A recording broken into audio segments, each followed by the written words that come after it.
Dai Davies, former head of royal protection, told TalkTV that he had heard reports that US President Joe Biden was planning on attending the funeral of the late Queen Elizabeth, which points to the enormity of the event.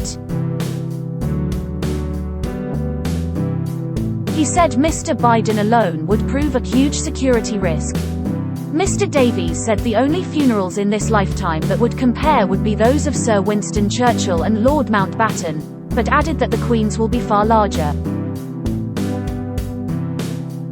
Speaking about the potential for an attack, Mr. Davies said the challenges now are far greater in terms of terrorism, and suggested the police would enlist the help of the military and the security services to ensure the procession was run smoothly. Mr. Davies said, "Well, if you look back to Winston Churchill and Lord Mountbatten, they were huge funerals, but this funeral will be the biggest any of us in our generation have seen."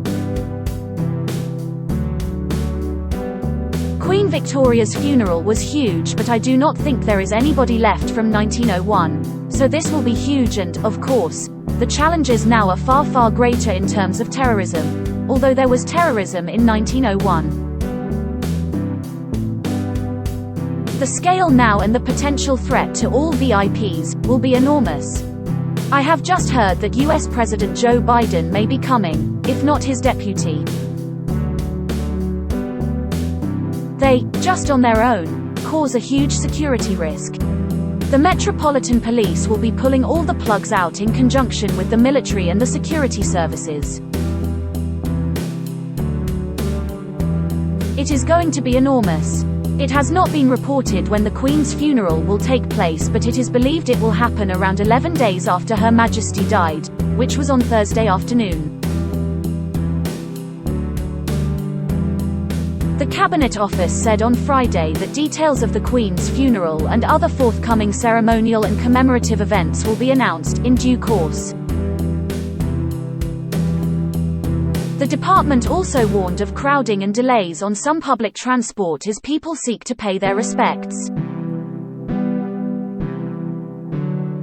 It said, "We recognize that many people will travel to Buckingham Palace and other royal residences as a mark of their respect.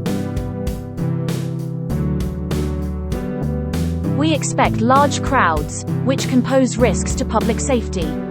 Those who do travel are asked to follow any instructions given to them by stewards and the police. We expect significant crowding and delays on some public transport. The public should check ahead and plan accordingly." As you would expect, a number of organizations will now be making practical preparations, including contingency planning for the state funeral and related events. Access to some areas, especially in central London, will be restricted, with road closures and diversions that will cause delays to vehicles and pedestrians. Those who wish to lay floral tributes near royal residences in London, Windsor, Edinburgh, Balmoral, and Sandringham are asked to do so only in designated areas, as directed by stewards. Further details will be made available shortly.